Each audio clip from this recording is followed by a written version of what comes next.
Dans cette vidéo, on ira voir le gros mouvement baissier, le gros crash qui a pris place la semaine dernière. C'est un mouvement que j'avais anticipé dans la dernière vidéo. Le Bitcoin, comme tu le sais, est revenu aux 110 000 $ et on ira essayer de déterminer si le bottom est posé ou non. Juste avant ça, on ira voir simplement un petit peu de macro, on ira voir un petit peu, donc on a eu une décision sur les taux d'intérêt mercredi dernier et on a également eu une news sur le PIB qui a donc amené énormément de volatilité. Je vais rapidement t'en parler, mais j'étais en live mercredi justement pour la news du PIB. Donc si tu veux la rediffusion, elle est sur ma section en direct sur ma chaîne YouTube si tu veux aller voir la rediffusion où là j'apporte beaucoup plus de détails. Après le Bitcoin, on ira voir l'action de Coinbase, on ira également voir le S&P 500. Puis on finira par le Solana et le Tao qui fait un setup super intéressant également. Pour revenir un petit peu donc sur la news qui a pris place mercredi, donc tu le sais, à 14h30, on avait eu la news sur le PIB. Le GDP Now, c'est donc un indicateur qui est émis par la Fed d'Atlanta aux États-Unis qui permet de calculer tout simplement le PIB en temps réel. Et le GDP Now anticipait un PIB du deuxième trimestre à 2,9% et la prévision de la news à 14h30 était de 2,5%.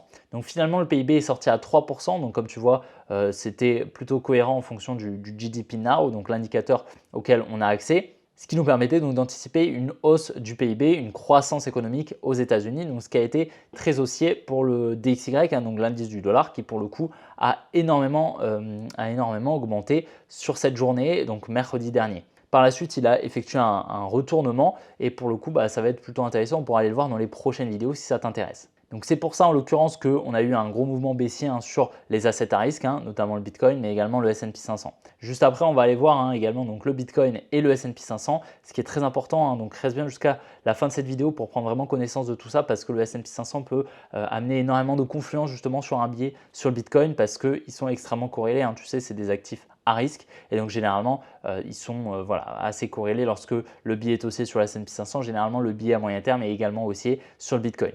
Pour le coup, si on regarde rapidement, la baisse des taux devrait prendre place, la prochaine baisse des taux devrait prendre place le 17 septembre, mais ça va énormément dépendre des datas qu'on va avoir. Comme Jérôme Powell l'a dit durant la FOMC, il a pris donc la décision de ne pas baisser les taux. On est donc toujours entre 4,25 et 4,5% de taux directeur. Mais donc ici sur la prochaine FOMC, le 17 septembre, le CME, donc le Chicago Mercantile Exchange, anticipe avec 85,7% de probabilité une baisse de 0,25%, donc 25 points de base de taux directeur. Mais comme je te dis, ça reste, il faut vraiment garder ça avec des pincettes, ça peut changer à tout moment lorsqu'on aura donc notamment les datas du mois de juillet, donc le CPI, ça va être vraiment la news à surveiller parce que pour le moment, on n'a pas de réel ralentissement de l'inflation sur les 6 derniers mois. C'est stable, mais ça ne ralentit pas. En l'occurrence, on va également avoir le chômage d'accord, du mois de juillet et ce sera intéressant également de surveiller le CPI et le chômage du mois d'août qui sortira donc probablement début septembre, qui aura donc un énorme impact sur la décision des taux d'intérêt durant la FOMC du 17 septembre. Donc voilà, pour le moment, c'est plutôt bien parce que du coup, les marchés anticipent une baisse des taux au mois de septembre, mais si les datas sortent du mauvais sens, c'est-à-dire qu'on a une accélération de l'inflation durant les prochaines news qui sortiront. Là, à ce moment-là, les marchés vont repricer ça et à ce moment-là, ça pourra faire baisser les marchés probablement étant donné que les probabilités augmenteront pour un potentiel maintien des taux d'intérêt. D'accord ? Donc bien évidemment, je te tiendrai au courant sur YouTube et sur mon canal Telegram. Donc n'hésite vraiment pas à t'abonner et à rejoindre mon canal Telegram qui est en description, c'est gratuit. Tu te souviens peut-être dans la dernière vidéo, on était par ici environ et je m'attendais donc à un probable retracement pour aller chercher un petit peu plus bas, très probablement les 110 000 $. Comme tu vois, donc c'était cette demand juste ici, la demand des 111 000 $ environ et c'était juste celle-ci qui était donc au niveau de ce support juste là. C'est pour ça justement qu'on l'avait déterminé, celle-ci, c'est parce qu'elle était extrêmement pertinente dû justement à la présence ici de contrepartie grâce à la résistance lorsque le prix était juste ici. La smart money a eu beaucoup de contrepartie, donc c'est pour ça qu'elle était pertinente et comme tu vois, on rebondit très bien dedans. Donc pourquoi on avait anticipé une continuation du mouvement baissier? Tout simplement parce que tu te souviens peut-être ici on avait un petit peu de fair value gap, donc on anticipait un retour au minimum dans cette demand juste ici au niveau des 116 000 $, mais surtout parce qu'on avait une très belle réaction à la liquidation de ce support ici aux 116 000, très belle réaction ici, d'accord, c'est très sympa ce qu'on a fait, sauf que ici on a ralenti énormément, on est venu créer beaucoup de liquidité ici et c'était pas selon moi très pertinent en fait d'anticiper des plus hauts. tout simplement parce qu'on était en train de faire un setup de retournement et puis créer beaucoup de liquidités. Là où justement, si on allait aller chercher des plus hauts, on y serait allé très très rapidement, on aurait fait quelque chose comme ça, d'accord, au minimum. On aurait peut-être eu une réaction à la liquidation ici de ces liquidités, tac, on aurait une petite réaction, tac, pour repartir à la hausse. Là, en l'occurrence, ce n'était pas le cas et c'était pour ça que j'étais très perplexe, on va dire, sur une potentielle hausse. Par contre, hein, ça m'étonnerait avec d'énormes probabilités qu'on ait un top de marché qui se dessine avec toutes ces liquidités. Ça, je t'en ai déjà parlé maintes et maintes fois, mais pour moi ici, la tendance reste haussière. On a toujours énormément de liquidités ici à venir récupérer et c'est honnêtement très très rare qu'on laisse autant de liquidités sur un top de marché. Pour le moment, la structure reste haussière, mais tu vois, ce que j'aurais aimé voir, c'est ça. Tu vois, tac, on vient liquider le support, on revient très rapidement dans l'order block et ensuite, boum, on a une belle expansion, on a une petite réaccumulation, boum, et ensuite on vient chercher les liquidités. Et voilà, tu vois, rien de plus compliqué. Tu vois, ici, on avait une trendline, on a eu une petite réaction juste après et ensuite, on est venu chercher les liquidités qui restaient. Donc, c'était ça que j'aurais aimé voir ici, d'accord? Et finalement, ce n'était pas ce qu'on voyait à ce moment-là. C'est pour ça que j'anticipais un potentiel retour ici dans la demand des 112 000 $ environ, entre les 110 et les 112 000. Donc, on est parfaitement revenu dedans et le setup qui a pris place à l'intérieur était assez intéressant. Donc, je vais te montrer ça, hein, mais tu vois ici, on vient récupérer les liquidités sous ce lot. On a ici de la liquidité également. Tu vois, on a une petite résistance juste ici que je vais te dessiner. Voilà. Donc, ça, c'était très, très propre et c'est pour ça qu'on pouvait anticiper un rebond. Et d'ailleurs, j'étais en live sur la chaîne d'un ami, un Crypto Fuego, c'était samedi soir et justement j'avais partagé ce setup sur Bitcoin qui était plutôt haussier. Ici, en plus de ça, à plus court terme, c'était intéressant parce qu'on était venu chercher ici les liquidités avec cette mèche avant de rebondir. Donc, c'est vraiment plutôt intéressant. Là, ce qui me déplaît un petit peu, c'est qu'on est quand même assez lent. Ok, hein, on est vraiment assez lent. Là, on a eu un peu de volatilité. On est venu chercher la petite trendline ici à court terme. Mais par contre, on a de la liquidité ici. On a tous ces plus hauts de marché à les récupérer. Donc, ce serait potentiellement une confluence haussière. En plus de ça, si on dézoome un petit peu, on voit ici un niveau d'inducement, hein, donc de la liquidité ici dans la structure. Donc, c'est en fait tout simplement une structure en petit time frame juste là qui serait dans le cas où on vient récupérer une structure baissière, ce serait potentiellement donc un niveau à venir récupérer avant d'aller chercher plus bas dans le cas où justement la structure serait baissière. Là en l'occurrence, ce n'est pas le cas. Ok, on est haussier et c'est pour ça que je pense qu'il y a beaucoup plus de probabilité d'aller chercher de l'upside, c'est-à-dire un mouvement haussier ici sur ce setup de retournement. Ok, pour moi ici, on est sur un joli retournement qui pourrait vraiment prendre place. Donc on va surveiller ça bien sûr. Maintenant, il va falloir prendre tout ça avec des pincettes parce que pour le moment, on a ces liquidités ici. Je pense qu'il y a de fortes probabilités qu'on aille les récupérer, mais ici, on sera sur une zone de danger quand même. Mais comme je t'ai expliqué, hein, pour moi, on n'a pas un top de marché qui se dessine avec autant de liquidités. D'accord? Donc, il va falloir surveiller tout ça et on va essayer d'apporter de la confiance justement avec l'action de Coinbase, okay, qui pour le coup n'est pas autant bullish que ce qu'on peut voir sur le Bitcoin. Au cas où on a quand même un order block juste en dessous du précédent, d'accord, là au niveau des 108 000, entre les 108 et les 110 000 $, d'accord, à potentiellement venir chercher.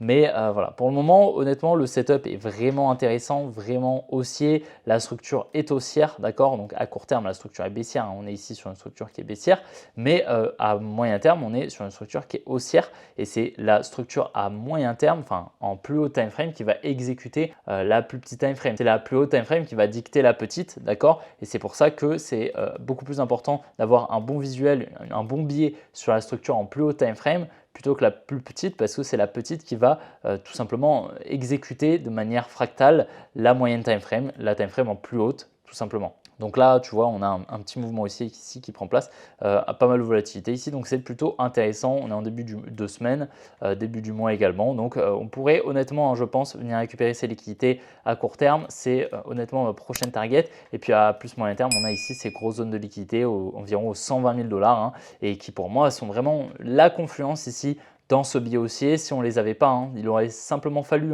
peut-être qu'on ait simplement un mouvement qui vient récupérer cette mèche ici, tac, et ensuite on exécute ce mouvement baissier. Là, par contre, ça aurait changé énormément de choses, d'accord? Ça aurait été beaucoup moins haussier. Là, pour le coup, je pense qu'on peut continuer sur un biais haussier ici sur le Bitcoin. Donc, l'action de Coinbase, durant le live de mercredi dernier, hein, j'en avais parlé. On avait ici une belle distribution qui prenait place juste là, donc tu vois, avec une création de liquidité. Donc, elle n'est pas magnifique, cette distribution, mais elle fait le taf. Ok, ça arrive assez souvent qu'on ait des distributions pas très clean, hein, d'accord. Des fois, il faut s'adapter et savoir lire aussi les distributions. Mais voilà, là, c'est une belle distribution. On aurait donc une trailing range qui était juste ici, avec donc ici le buying climax, le premier mouvement haussier d'une distribution. On a ensuite l'automatic rally, donc la trailing range qui est au niveau de l'automatic rally, plusieurs secondary tests qui viennent créer ici de la liquidité, et puis ensuite on a le upthrust, donc le mouvement de liquidation d'une distribution. Ok, donc on avait ici ces liquidités, c'était une target pour nous, on est revenu dans la demand. Ensuite, on avait cette supply, donc qui était cette zone de danger. C'était la target à la suite, donc lorsqu'on était mercredi, hein, c'était juste ici, voilà, juste là. On s'attendait à un retour, venir chercher ici cette supply. Donc on est bien venu la chercher et cette supply a permis de redistribuer pour aller chercher plus bas, d'accord?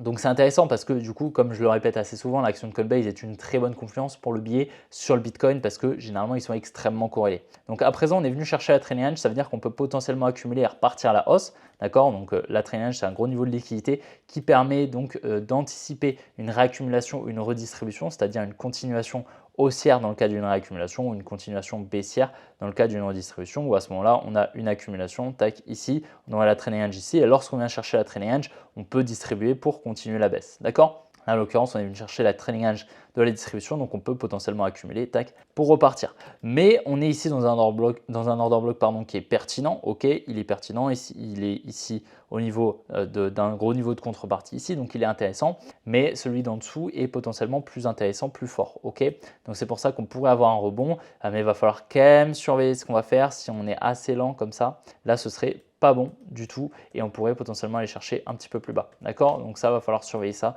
de manière très attentive parce que l'order block qui est intéressant, c'est plutôt celui qui est en dessous. Sur la S&P 500, pour le coup, ici, on a une belle distribution également qui a pris place ici, un gros mouvement baissier qui a pris place par la suite et on vient créer ici un support. Donc ce support, c'est quoi? C'est de la contrepartie de la liquidité qui est créée donc en incitant des intervenants à se placer à l'achat comme ça avec un stop loss sous le support. Ok, donc s'il y a de fortes probabilités d'arriver, hein, c'est tout simplement qu'on rebondisse ici, qu'on se retourne par la suite, qu'on aille récupérer le support. Donc ça, pour le coup, c'est pas très bon pour le Bitcoin parce que, comme je t'ai dit, il y a une certaine corrélation également entre les actifs à risque. Hein. Et quand le S&P 500 est haussier, généralement, le Bitcoin l'est également. Mais si à moyen terme, à court terme ou à moyen terme, on a un biais baissier ici sur le S&P 500, ce serait potentiellement la même chose qui pourrait prendre place sur le Bitcoin. Donc on va surveiller ça, mais ces liquidités ici perdent énormément de probabilité pour aller chercher des plus hauts sur le S&P 500 et j'anticiperai potentiellement une redistribution pour aller chercher donc ce niveau de liquidité qui serait une potentielle trailing range d'une plus grande distribution ici. Ok,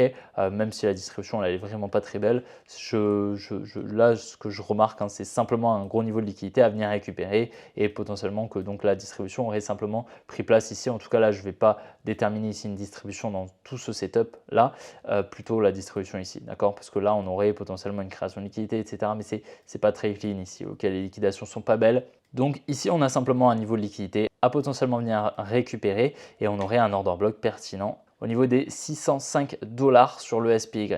Donc sur Solana, le mouvement baissier qu'on attendait, c'est parfaitement exécuté. Hein. Tu te souviens, on était par là. Ok. Ici, au niveau des 190 $ environ, on anticipait un mouvement baissier pour venir récupérer ses liquidités. Ok. Également, combler la fair value gap en plus haut time frame. Il me semble que c'était en daily. On va se mettre, si tu veux, en daily ou en 2 jours. Voilà, en 2 jours, c'est parfait. On voit très bien cette fair value gap, l'écart entre ici, ce plus haut de marché et ce plus bas. Et on s'attendait à un retour dans cet order block au niveau des 165 $ environ, donc cette petite cible qui a été parfaitement récupérée.